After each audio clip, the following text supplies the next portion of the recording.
Bismillahirrahmanirrahim. Assalamualaikum warahmatullahi wabarakatuh. Waalaikumsalam warahmatullahi wabarakatuh. Selamat sore rekan-rekan guru dimanapun Anda berada, yang hari ini melihat nampak wajah-wajah yang sangat luar biasa. Bu Sumi rasanya harus di-mute deh.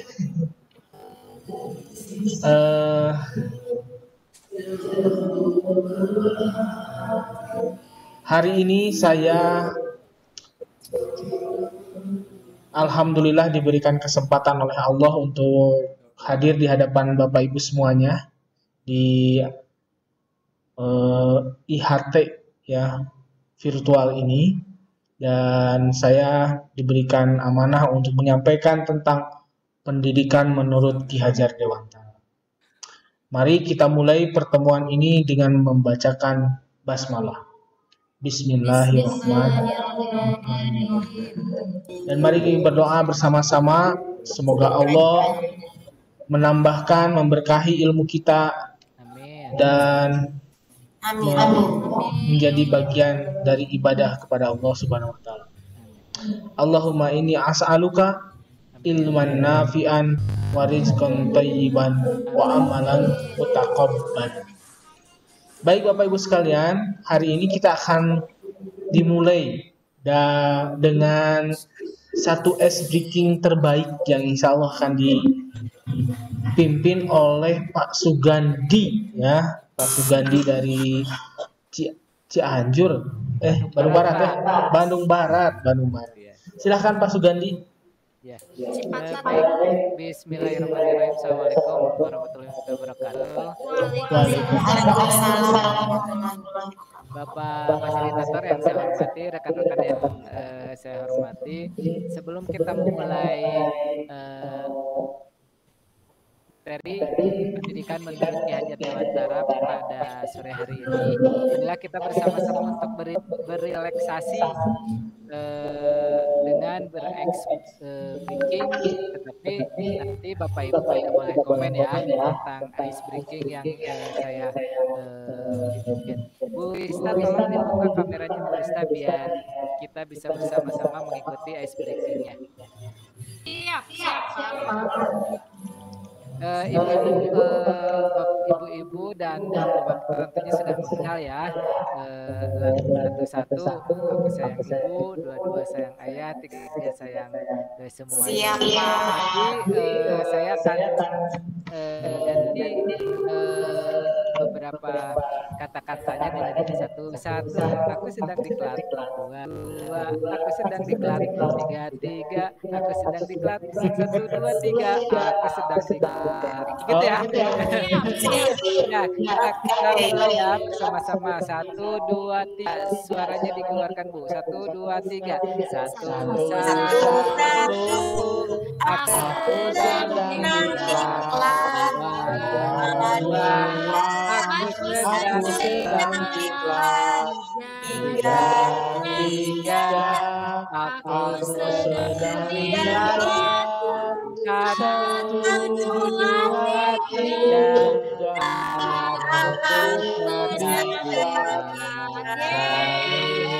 Ya, ibu-ibu semua, bapak-bapak semoga berbahagia. Kemudian dengan penuh semangat mari kita bersama-sama untuk mengikuti materi yang akan disampaikan oleh Bapak fasilitator. Bapak mangga hatur nuhun. Jazakallah Pak Sugandi, terima kasih sudah membuat kita bahagia di sore ini ya, di waktu-waktu yang rawan untuk tidur gitu. Tetapi ada semangat yang luar biasa ini. Terima kasih. Bapak Ibu sekalian, kita tahu bahwa Ki Hajar Dewantara ini adalah tokoh pendidikan nasional ya. Beliau pemikiran beliau sangat luar biasa tentang pendidikan nasional, makanya dijadikan Bapak Pendidikan Nasional. Maka setiap hari pendidikan nasional disebut juga dengan hari kelahiran Ki Hajar Dewantara. Banyak pemikiran-pemikiran beliau yang maha dahsyat tentang pendidikan Indonesia, dan salah satunya hari ini kita punya konsep pendidikan dengan yang dimunculkan oleh Mas Nadiem ya, Mas Nadiem seumuran sebenarnya dengan saya, Pak Menteri itu. Ya, cuma nasibnya yang berbeda. Kita sama-sama pendidik. Nah, pemikiran beliau menjadi inspirasi Mas Nadiem memunculkan pendidikan merdeka belajar ya, merdeka belajar. Ini ada slogan Pak Ki Hajar Dewantara, setiap orang menjadi guru, setiap rumah menjadi sekolah. Ini pernyataannya, bahwa Ki Hajar Dewantara mengatakan bahwa semua orang adalah guru dan setiap rumah menjadi sekolah. Nah, hari ini pandemik ini sebenarnya sedang mengembalikan teori pendidikan itu kepada apa yang disampaikan oleh Ki Hajar Dewantara, bahwa di rumah orang tua menjadi guru, bapaknya, adiknya, kakaknya, semuanya menjadi guru. Dan rumah itu akan menjadi sekolah, dan sekolah ya sudah dua tahun ini anak-anak kita belajar di rumah dan rumah itulah menjadi sekolah. Nah, pemahaman ini akan kita bahas dan kupas lebih jauh nanti di pembahasan pendidikan menurut Ki Hajar Dewantara. Bapak Ibu sekalian, sebelum saya menyampaikan beberapa teorinya, kita akan melihat bagaimana sejarah Ki Hajar Dewantara. Ya, kita akan melihat di YouTube, ya, di YouTube. Baik Bapak Ibu, sebentar kita cek dulu.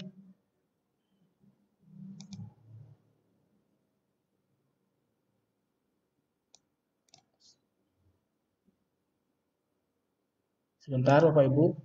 Ya, Bapak Ibu mungkin sering mendengar tentang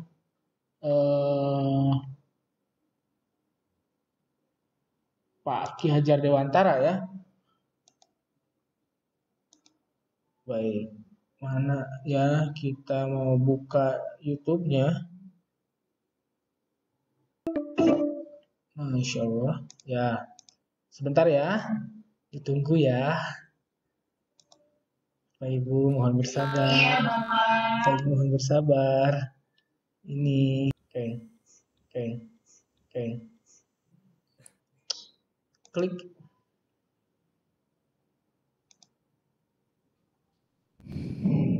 Allah.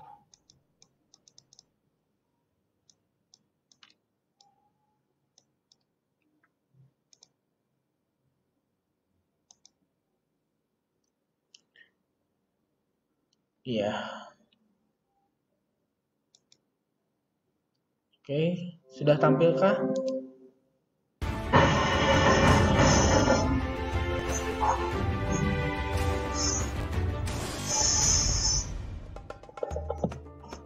Setiap tanggal 2 Mei, kita memperingati Hari Pendidikan Nasional yang diambil dari hari kelahiran Ki Hajar Dewantara. Melalui pendidikan, Ki Hajar berjuang melawan penjajah Belanda. Seperti apa ceritanya? Ayo teman-teman, kita simak bersama. Ki Hajar Dewantara terlahir dengan Raden Mas Suwardi Suryaningrat pada tanggal 2 Mei 1889. Ia dibesarkan dalam Keraton Pakualam di Yogyakarta. Ki Hajar sempat kuliah di Stovia atau Sekolah Dokter Pribumi. Kemudian ia bekerja sebagai wartawan di koran seperti Utusan Hindia dan Kaum Muda. Sejak muda, Ki Hajar berani menentang pemerintah kolonial Belanda. Bersama Daus Dekker dan Cipto Mangunkusumo, ia mendirikan Indis Partis pada tahun 1912 yang bertujuan mencapai Indonesia. Akibat kritiknya pada pemerintah Belanda, dalam tulisan Seandainya Aku Seorang Belanda, Ki Hajar diasingkan ke Pulau Bangka. Daus Dekker dan Cipto Mangunkusumo membela sahabat mereka. Sehingga akhirnya 3 serangkai ini diasingkan bersama-sama ke negeri Belanda. Masa pengasingan di Belanda dimanfaatkan Ki Hajar untuk dunia pendidikan dan pengajaran. Pada tahun 1919, Ki Hajar kembali ke tanah air dan terus mengkritik pemerintahan kolonial Belanda lewat tulisan-tulisannya. Akibatnya, ia pun sering keluar masuk penjara. Tanggal 3 Juli 1922, Ki Hajar mendirikan lembaga pendidikan taman siswa di Yogyakarta. Sejak saat itu, Suwardi Suryaningrat memakai nama Ki Hajar Dewantara. Anak-anak dari semua kalangan, baik minat maupun rakyat biasa, bisa bersekolah. Perguruan ini memiliki semboyan Ing Ngarso Sumtulodo, Ing Madyo Manguntaso, Tutwuri Handayani. Artinya, di depan memberi contoh, di tengah membangun semangat, dan di belakang prinsip ini berlaku untuk semua pamong atau guru dan murid di taman siswa. Setelah Indonesia merdeka, Presiden Soekarno mengangkat Ki Hajar sebagai Menteri Pendidikan pertama. Semboyan Handayani pun hingga kini tetap dipakai dalam dunia pendidikan Indonesia.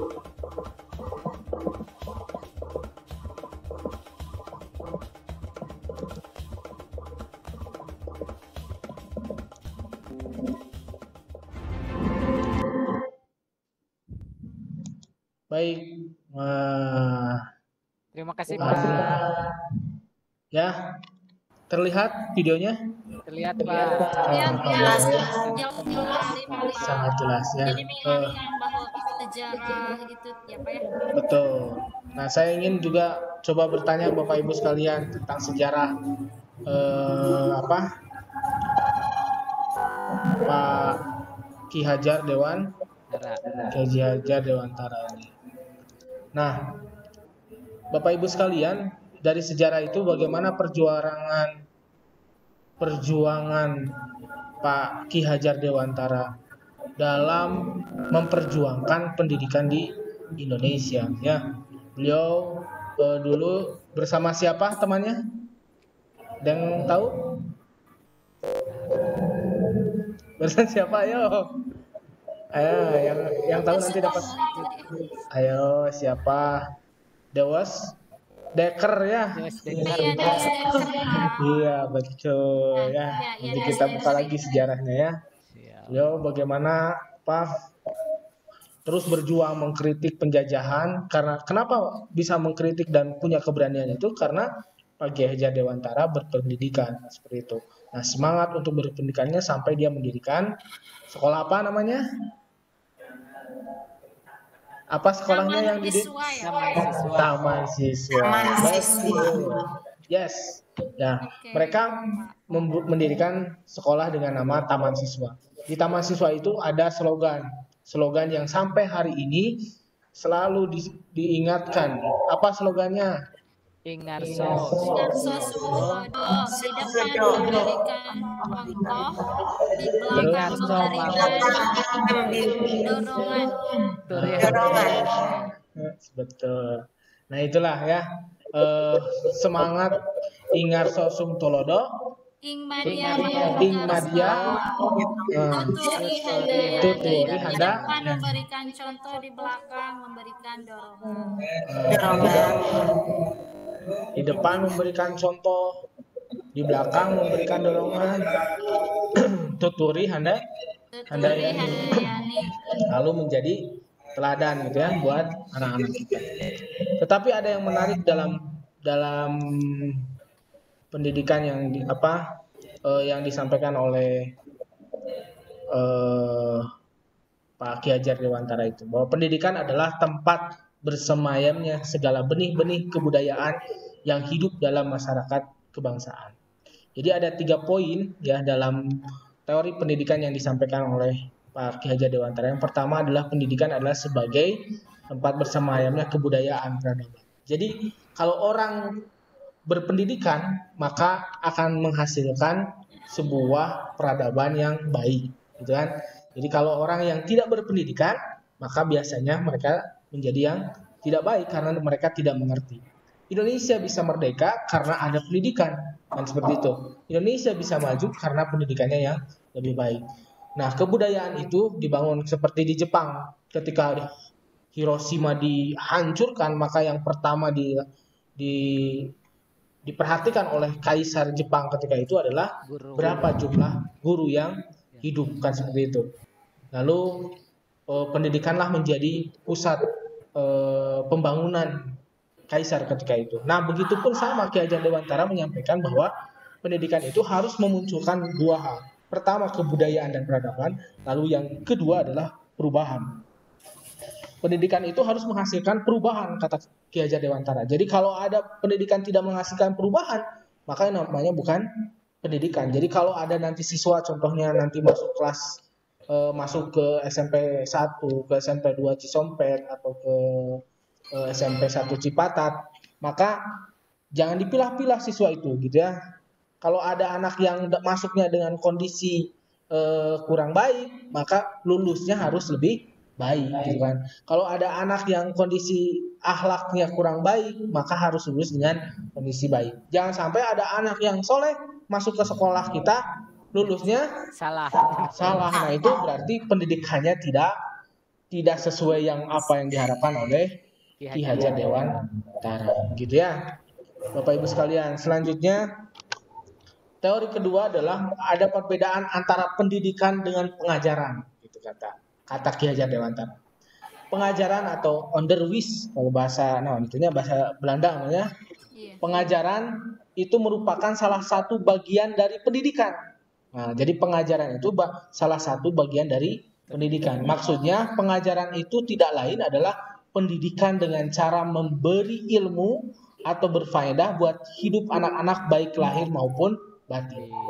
Jadi kalau kita mengajarkan bukan hanya mentranslatekan ilmu kita, tetapi bagaimana anak itu memiliki faedah buat hidup anak baik lahir dan batin. Jadi kalau Bapak Ibu mungkin mengajarkan, kalau kita BK mungkin kan lebih dekat dan kepada anak melakukan perubahan seperti apa. Guru mata pelajaran juga hampir sama, kalau latar belakang ada yang matematika, ada yang bahasa Inggris atau lain sebagainya, harus tetap bukan hanya mentransferkan ilmu, tetapi bagaimana membuat hidup anak itu lebih baik lahir dan batinnya, seperti itu. Lalu apa itu yang dimaksud dengan pendidikan? Nah, pendidikan adalah diartikan sebagai tuntunan dalam hidup tumbuhnya anak-anak. Maksud pendidikannya itu menuntut segala kodrat yang ada pada anak-anak agar mereka dapat mencapai keselamatan dan kebahagiaan yang setinggi-tingginya, baik sebagai manusia maupun sebagai anggota masyarakat. Nah, mari kita simak lagi ya, apa penjelasan dari maksud dari pendidikan yang disampaikan oleh Ki Hajar Dewantara itu. Siap Bapak Ibu? Ya. Siap.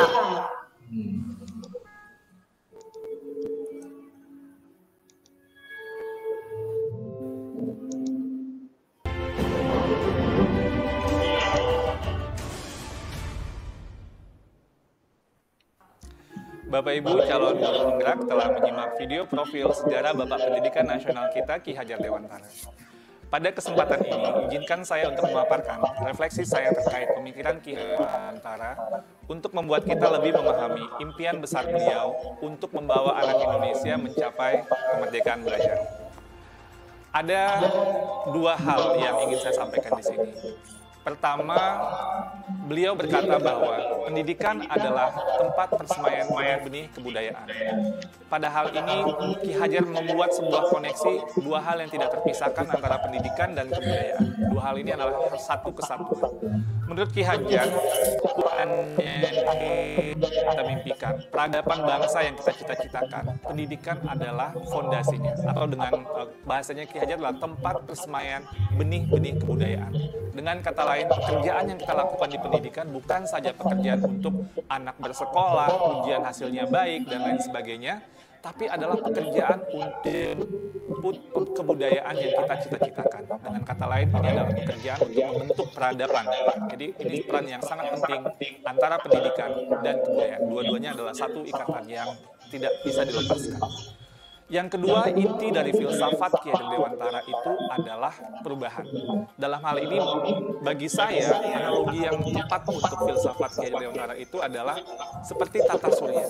Selalu bergerak, selalu tidak pernah berhenti dari waktu ke waktu, dia tidak pernah statis.